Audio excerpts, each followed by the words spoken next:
We watched it from every angle. We spent a lot of time. We watched it as a staff, both sides of the ball, and special teams. We watched the whole thing, and that's usually what happens when you lose. You try to get together and really,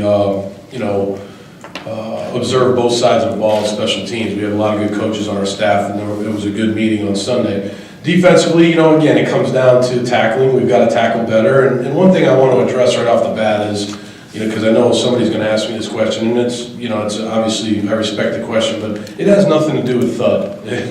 120 teams in the country all basically practice with thud. Very rare that teams go live anymore, especially if you look at pro football. You're only allowed 17 live practices a year, and that's trickled down to college. What it has to do with is being in better football position, being aligned correctly. I thought we were aligned improperly sometimes. And so those are things we can correct, and we have to do better, and we will do better. We've got a great coaching staff on that side of the ball. We've got really good, tough players, and that will improve. Coverage-wise, we have to stay in coverage. We have to stay on top of our man. We can't let people get behind us, and we're going to work real hard to improve that. Offensively, we did some decent things, but again, if you turn the ball over, if you have line of scrimmage penalties, if you have too many 3-and-outs and you're in a high-scoring game, you're going to end up on the losing end of that game. I thought special teams-wise, there were some decent things on the kickoff team. I think our kick placement can be better, but we covered it pretty decently considering the type of returner that we had there. I thought it was okay. Punt, we need to punt the ball better, need to be more consistent with punting the ball. But again, I thought our kids gave great effort on it. We almost broke a kickoff return. Gino had about a 40-yarder there that was a really good return, and we have to continue to be more consistent there. And then punt return, we have to continue to stay on our blocks and be better there. But there's a lot of improvement to make. We got a bunch of guys that showed up to work yesterday, and fun group to coach, and they're going to look to improve this week. And that's Bill O'Brien talking about Penn State's loss to UCF, first loss of the season, a tough one. I'm Mark Brennan of FightOnState.com, here with Greg Pickel for our weekly Bill O'Brien press conference wrap. Coming off a tough game in which he said he had to watch the film about a lot of things, and he was going to give us some answers on Tuesday.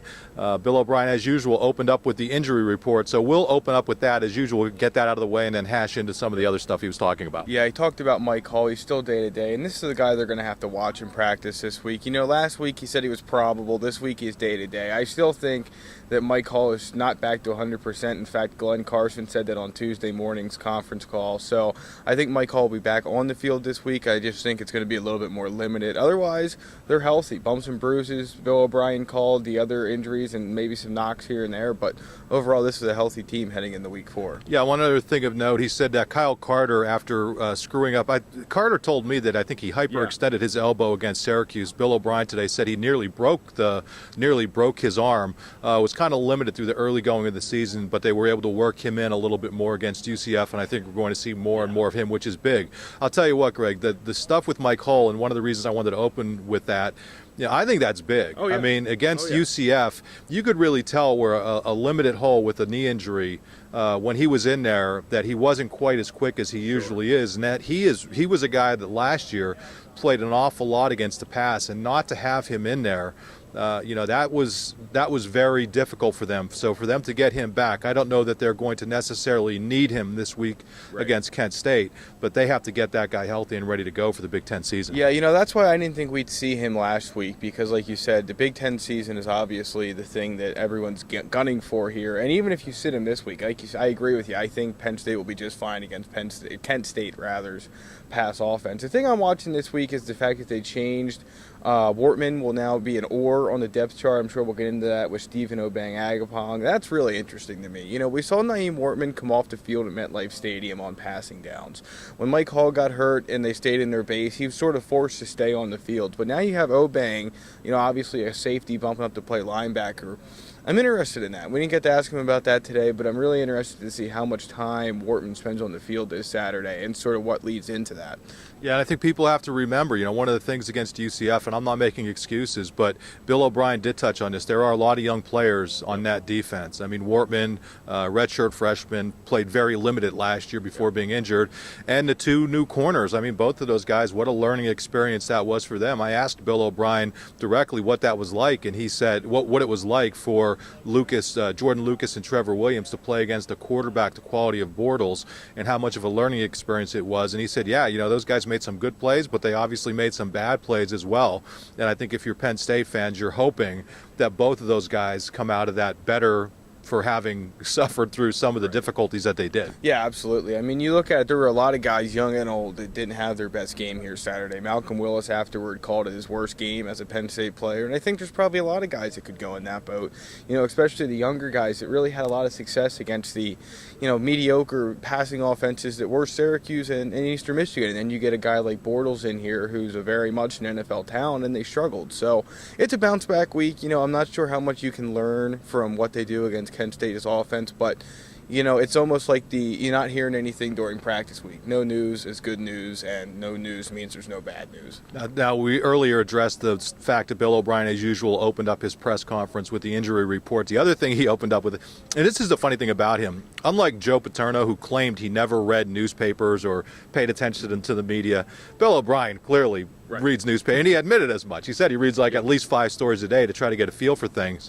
And he knows that a lot of fans and a lot of skeptics such as myself are wondering how much these thud practices that they've been forced to use because of the scholarship limitations have impacted their tackling. And he wasted no time. He was not even asked a question about that, Greg, when he said. Yeah, no, he said that every 120 other teams in the country do it. It's not the thud, it's technique and fundamentals. And we talked a little bit about that on the boards over the weekend and Monday. I think I'll take it at face value at this point if it continues, but he's right. I mean, there's a lot of teams that don't go live. He made a parallel to the NFL, not the one you'd expect. He said they only have 17 live practices in the NFL a season, and that's sort of trickling down to college. So, I think there was a lot of poor form. We've talked about this, poor form, poor technique, but a lot of guys trying to go for the big hit, leading with the shoulder. It's just sloppiness that I'm not so sure Thud's the main driver of, but you're right. He addressed that right away. Right off the bat, didn't wait for anyone to ask. Yeah, and I'll play devil's advocate here. Listen, I get it in the NFL when they have limited number of practices and,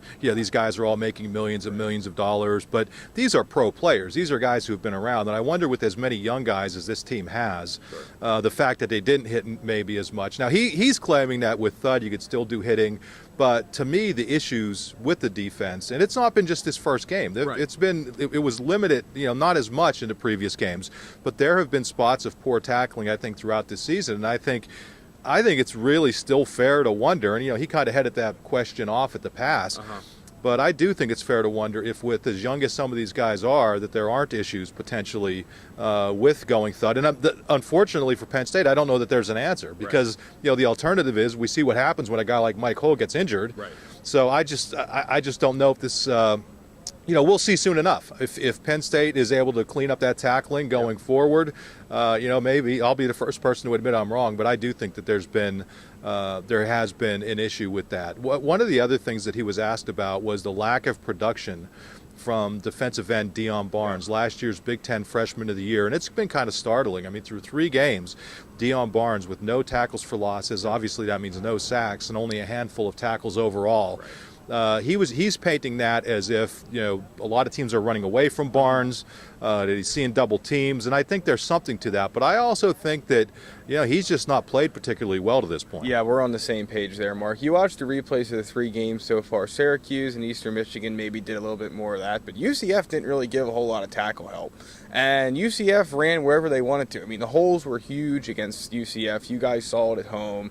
Storm Johnson had holes the size of, whatever to run through. And, yeah, I think that, maybe he's right about Deion Barnes, but when you watch the film, I'm not so sure I buy just yet that he's playing great as Bill O'Brien said he is. And, he's a young player. Let's not forget, even though he was the Big Ten Freshman of the Year, that still means he was a freshman last year. So, another guy that, a couple games here, I think if, you a couple more weeks, especially this this week with Kent State really not possessing that great of an offensive line. If there's not more to his benefit this week and there's not more stats this week, then I think it really comes into the question of what's going on here. Yeah, it's a whole different. I mean, one thing with Deion Barnes, in fairness to him, it's a whole different ballgame when you don't have Jordan Hill out there. Right. Daquan Jones has played really well in a couple games. Maybe not so well against UCF, but Jordan Hill was a proven commodity, and they had some other weapons at defensive end last year, the Massaros, the Sean Stanleys, and now all of a sudden you're going from being, I don't want to say a complimentary guy, but a guy that everybody didn't have to focus on. Now people can focus on him, and it is more difficult. And I will also say there was at least one instance in the UCF game where they ran right at Deion Barnes, and the coaching staff took him out right after it. So I understand that Bill O'Brien, the last thing you want to do, and we're not going to beat the players up throughout this thing because I don't think that's really, I think we've made some of our points here. But, one thing that Bill O'Brien talked about is that coming into practice yesterday or whatever they do on Mondays, and today as we tape this is Tuesday, that there didn't seem to be a lack of confidence, that guys did not seem to be down after that loss, and I think that's important. I mean, that was a tough loss. That wasn't like last year, when they lost to Ohio and Virginia, and you thought, you know what, they may have lost those games, but they were the better team. Things just didn't click. Get a new staff.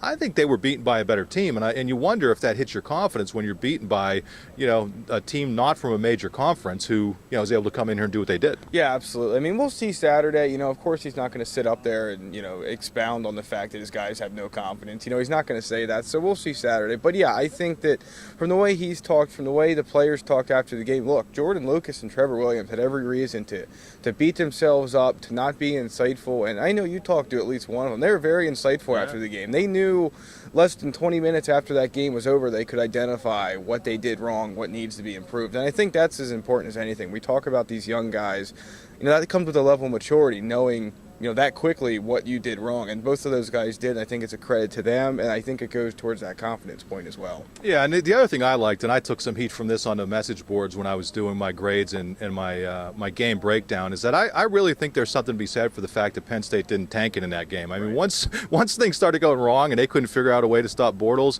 it would have been very easy just to mail it in. And you look at some of the scores around the nation of points that people are giving up, even against middle of the road teams. So I do think there's something to be said for that, and I think O'Brien's right that I wouldn't be surprised if these guys still have a lot of confidence. Obviously, one other guy he talked about today, Christian Hackenberg, was asked if he's surprised by his 71% completion rate, and Bill O'Brien said, He deadpanned it. No, he wants him to complete every pass. He admitted it's a high standard, but he wants him to complete every pass. He said he doesn't call a play and expect an incompletion. And look, I don't think anyone that comes to these games that watches them do either. Again, whether that's reasonable or not, it's up to interpretation. But no, I mean, he has very high standards for Christian Hackenberg, and quite frankly, I think Christian Hackenberg has pretty high standards for Christian Hackenberg. He's slung the ball well so far. Bill O'Brien noted that he loses 6 or 7 mistakes a game. He's that much better of a quarterback. I mean, this is a kid, someone mentioned it on the boards, either last night or this morning, but this is a kid that through 3 games has been, just outstanding. I think he was overshadowed last week in the loss because Bortles was so good, but he completed 75% of his passes. I mean, no turnovers. I mean, the mistakes were very limited last week. Yeah, I mean, Bill O'Brien, like I said, high standards, but good reason to have them. Yeah, I think overall offense is the least of their worries. The offensive line started to come around last week. You scored 31 points. You're thinking you probably ought to win. Clearly, the issues are on the defense, and you would hope that with a Mike Cole getting healthy, you play Kent State this week, then you have an off week before starting Big Ten play. I think if you're a Penn State fan, you're hoping that these guys get healthy and can be as healthy as can be because there's not a lot of depth there. And some of these young guys, really have to learn. Yeah, I thought something was really interesting. Glenn Carson, Gordy was on the call this morning. Glenn Carson said that he doesn't really see it as a depth issue yet. And, again, what's he going to say? Yeah. But, I think it goes to say something that, we talk about confidence and we talk about, you hear Bill O'Brien say next man up all the time. These guys buy into it. It may not mean anything, but they buy into it. And I think that, after a loss like that, you need guys that buy into the message and continue to buy into the message. And they're still buying into it. So, yeah, I mean, pretty straightforward press conference from Bill O'Brien today. Again, informative. He's been very good, I think, so far this season. Just really delving into things. He didn't use the, we're going to look forward line like he did against Ohio State last year. So, yeah, very good. Yeah, I would also say at the end of the press conference, after everybody turned off their cameras, I asked him about Stan Hickson's line last week that Bill O'Brien, and Stan Hickson, the Penn State receivers coach and assistant head coach, told the media last week on a conference call that Bill O'Brien's the one football coach he knows who can make a living as a stand-up comedian. And I kind of said that to Bill as he was leaving the press conference today, and he turned around and he said, yeah, I do a great Stan Hickson. And then he stopped and he said, I do a lot of you guys too. So maybe he will enlighten us with some of those, he said, after the season, but it would be hilarious to see him imitating some of the people on the beat. So anyway, hey, that's pretty much it from this week's Penn State Bill O'Brien press conference. I'm Mark Brennan. This is Greg Pickel, FightOnState.com. We will see you all next week.